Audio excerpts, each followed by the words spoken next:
یہ کیا ہے؟ کفر ہے۔ اب مسئلہ یہ ہے کہ یہ لوگ جو کہتے ہیں کلمہ گو کو کافر نہ کہو، یہ جہالت ہے۔ کلمہ گوئی نجات کے لیے کافی نہیں، اس کے لیے 3 شرطیں ہیں۔ پہلی شرط ہے کہ کلمہ سمجھے، دوسری شرط یہ ہے کہ اس سے مانے، دل سے تسلیم کرے، اور تیسری شرط یہ ہے کہ اس پہ قائم رہے، مرتے دم تک اس پہ بولو شاباش، میں آج تقریر نہیں ایسا ایسا باتیں تو قائم رہے۔ کتنی شرطیں؟ سب سے پہلی شرط یہ ہے کہ کلمے کو سمجھے۔ اگر کلمہ سمجھا نہیں، ہزارہ مرتبہ لاکھ مرتبہ کلمے کا ورد پکائے، وہ مسلمان ہوئے ہی نہیں۔ مسلمان ہونے کے لیے سب سے پہلی بات ہے کلمہ سمجھے کہ یہ عہد ہے کیا۔ آپ سے بھی کوئی تحریر لیتے ہیں نا معاہدہ کے لیے، تو آپ کو کہتے ہیں ایک دفعہ پڑھ لے دستخط کرنے کے لیے، یا ایسے اندھا دھند دستخط ہوتی پڑھواتی۔ اچھا آپ بھی بڑے سمجھدار ہیں، آپ سے کوئی ادارہ دستخط کرانا چاہے تو آپ پہلے وہ تحریر اگر انگلش میں لکھی ہو یا کسی اور بولی میں ہو تو آپ پڑھا لکھا آدمی ڈھونڈ کے کہتے ہیں ذرا بتا اس میں لکھا کیا ہے، دستخط جو کر رہے ہیں، یا کبھی آنکھیں بند کر کے کر دیے دستخط کہ اس میں کیا ہے۔ دنیا کے معاملات میں سمجھ کے دستخط کرتے ہو، اور جو دنیا آخرت کی نجات کی بنیاد ہے، ساری زندگی 70 سال گزر گئے، 80 سال گزر گئے، اس کو سمجھا ہی نہیں اور کہتے ہو میں مسلمان ہوں۔ تو یاد رکھو پہلی بات کیا ہے؟ سمجھنا۔ سمجھنا۔ اسی لیے ایک بات علماء کے لیے کرتا ہوں، ایک آپ کے لیے، کہ ایمان تصدیق کا نام ہے۔ کس کا؟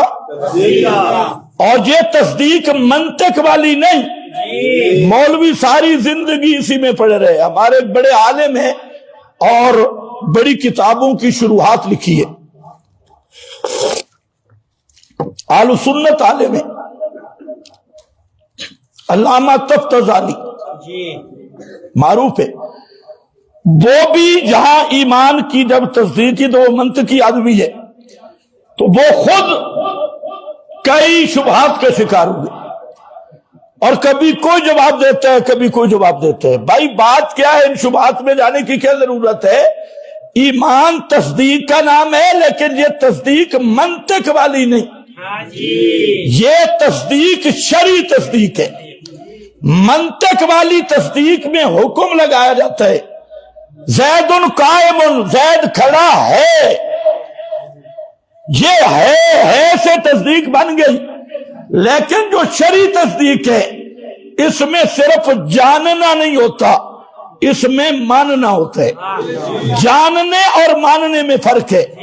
صرف جاننا مسلمان نہیں، جانا تو ابو طالب نے بھی تھا، جانا تو یہودی مولویوں نے بھی تھا، یعرفونہ کما یعرفون ابناءہم، وہ بھی اس طرح پہچانتے تھے جیسے اپنے بیٹوں کو پہچانتے ہیں۔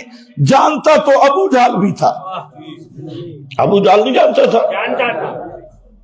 کبھی اکیلا ہوتا نا قسم اٹھا ما رأیت بعین، اللہ کی قسم میں نے اپنی ان آنکھوں سے محمد سے سچا زمین پہ دیکھا ہی نہیں ہے۔ پھر مانتا کیوں نہیں؟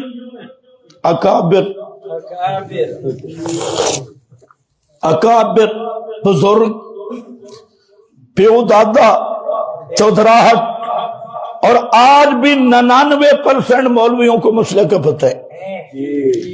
مانتے کیوں نہیں؟ مشائخ۔ مانتے کیوں نہیں؟ اکابر۔ مانتے کیوں نہیں؟ فلاں۔ پچھلے دن ایک مولوی کہتے ہیں یار یہ جو جاتے ہیں نا اس کے پاس جمعہ پڑھنے والے اور طالب علم، وہ پتہ نہیں کیا پلاتے ہیں ان کو، وہ کسی کو مانتے ہی نہیں، وہ کسی کو مانتے ہی نہیں. ان کو بزرگ کا حوالہ دو اس کو نہیں مانتے، شیخ الحدیث کا حوالہ دو اس کو نہیں مانتے، اکابر کا حوالہ دو اس کو نہیں مانتے. پتہ نہیں یہ کیا پلاتا ہے، سن لو ہم یہ پلاتی ہیں، ہمارے پاس یہ آب حیات ہے یہ پلاتی ہیں، اور جو یہ پی لے اس کی نظریں نیچے آتی نہیں، اس کی نظریں اوپر ہی اٹھتی ہے. اور تم بھی ذرا پی کے دکھاؤ. یہ ہمارے پاس شربت ہے اور یہ شربت نور ہے، شربت نور ہے. خدا کی قسم تم ایک دفعہ پی کے تو دکھاؤ، سینہ ایسا روشن ہوگا، اور یہ کول کٹورے کیڑے شیڑے یہ کوئی بھی نظر نہیں آئے گا. یہ حجت اور دلیل، یہ کتاب اللہ ہے.